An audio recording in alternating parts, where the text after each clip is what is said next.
हम सभी ने स्कूल में पढ़ा है, किताबों में सुना है और विज्ञान की हर डॉक्यूमेंट्री में देखा है कि हमारे ब्रह्मांड की कहानी एक बहुत बड़े धमाके से शुरू हुई, जिसे हम द बिग बैंग कहते हैं। वैज्ञानिक हमें बताते हैं कि आज से लगभग 13.8 अरब साल पहले सब कुछ, हर तारा, हर ग्रह, आप, मैं और यहां तक कि ये खाली जगह भी एक मटर के दाने से भी छोटे बिंदु में सिमटा हुआ था। और फिर बूम, एक विस्फोट हुआ और ब्रह्मांड का जन्म हुआ। लेकिन क्या ये पूरी सच है?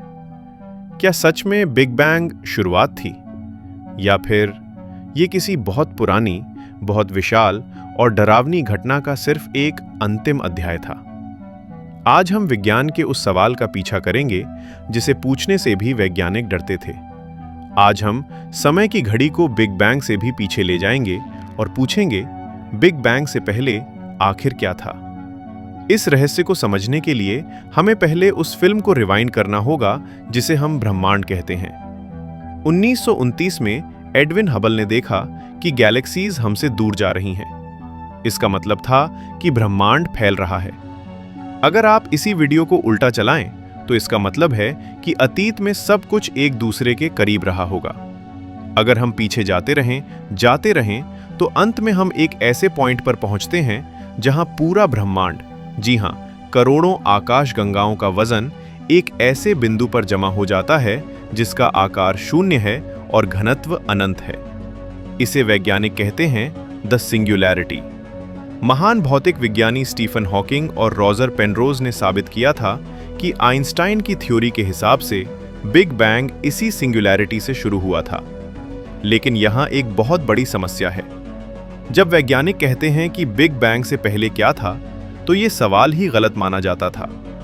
हॉकिंग ने एक बार कहा था कि ये पूछना कि बिग बैंग से पहले क्या था वैसा ही है जैसे पूछना कि नॉर्थ पोल के नॉर्थ में क्या है। वहां उत्तर दिशा खत्म हो जाती है। वैसे ही बिग बैंग पर समय खत्म हो जाता है। जब समय ही नहीं था तो पहले का कोई मतलब नहीं होता।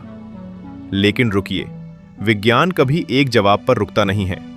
सिंगुलैरिटी की ये कहानी जनरल रिलेटिविटी पर आधारित है, लेकिन फिजिक्स की एक और शाखा है जो बहुत छोटी चीजों को समझती है, क्वांटम मैकेनिक्स।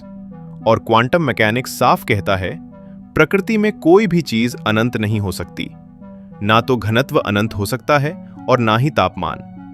क्वांटम फिजिक्स के नियम कहते हैं कि आप किसी चीज को एक बिंदु में कैद नहीं कर सकते। इसका मतलब है सिंगुलैरिटी शायद एक भ्रम है। शायद हमारा गणित वहां फेल हो रहा है, लेकिन ब्रह्मांड नहीं। अगर सिंगुलैरिटी नहीं थी तो फिर वहां क्या था? यहीं से वैज्ञानिकों ने ऐसी थ्योरीज सामने रखी जिन्होंने हमारी सोच को पूरी तरह बदल दिया। चलिए सबसे चौंकाने वाली थ्योरी से शुरू करते हैं। पहली थ्योरी हमें बताती है कि बिग बैंग कोई धमाका नहीं था। 1980 में एलन गुथ नाम के एक वैज्ञानिक ने इन्फ्लेशन थ्योरी दी। उन्होंने कहा कि ब्रह्मांड की शुरुआत विस्फोट से नहीं, बल्कि एक बहुत ही तेज एक्सपेंशन से हुई थी। कल्पना कीजिए कि अंतरिक्ष एक उबलते हुए पानी के पतीले की तरह है। इस उबलते हुए पानी को हम इन्फ्लेशन फील्ड या फॉल्स वैक्यूम कहते हैं। ये एक बहुत ही हाई एनर्जी स्टेट है। इस थ्योरी के अनुसार बिग बैंग से पहले अंतरिक्ष खाली नहीं था। वो एक अजीब तरह की रिपल्सिव ग्रेविटी से भरा हुआ था। इस ऊर्जा ने अंतरिक्ष को प्रकाश से भी तेज गति से फैलाया, और जब ये ऊर्जा ठंडी हुई तो वो रेडिएशन पार्टिकल्स में बदल गई। जिस पल ये ऊर्जा मैटर बनी, उसे ही हम बिग बैंग कहते हैं। यानी बिग बैंग शुरुआत नहीं थी, बल्कि इन्फ्लेशन नाम की एक प्रक्रिया का अंत था। लेकिन ये थ्योरी एक और भी डरावने सच की तरफ इशारा करती है। अगर इन्फ्लेशन थ्योरी सच है तो ये प्रक्रिया कभी रुकती नहीं है।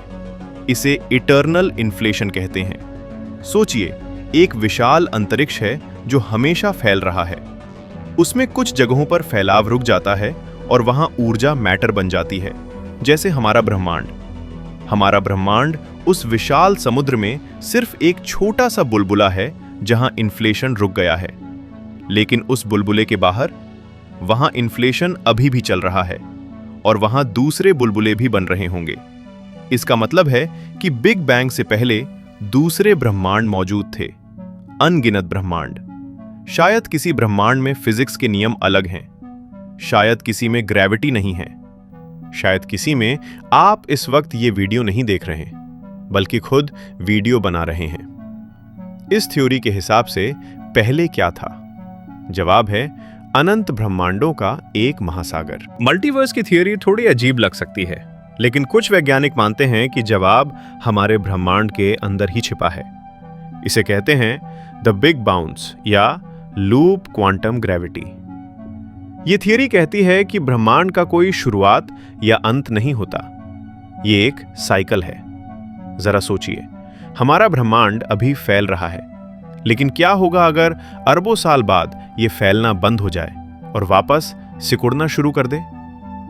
गुरुत्वाकर्षण सब कुछ वापस खींचेगा। तारे, आकाशगंगाएं, ब्लैक होल्स सब एक दूसरे से टकराएंगे और अंत में सब कुछ फिर से एक बिंदु पर सिमट जाएगा। इसे कहते हैं द बिग क्रंच। लेकिन लूप क्वांटम ग्रेविटी कहती है कि ब्रह्मांड पूरी तरह खत्म होकर जीरो नहीं होगा। जैसे ही ये एक सीमा तक सिकुड़ेगा, एक रिपल्शन फोर्स पैदा होगी।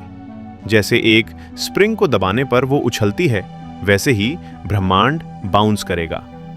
क्रंच और फिर बैंग। इस थियरी के मुताबिक बिग बैंग से पहले एक और ब्रह्मांड था जो बूढ़ा होकर मर गया।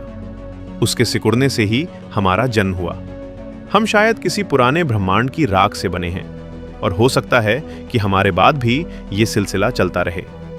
ये विचार भारतीय दर्शन और वेदों के उस विचार से भी काफी मिलता जुलता है, जहां समय को साइक्लिक माना गया है, सृष्टि और प्रलय का अनंत चक्र।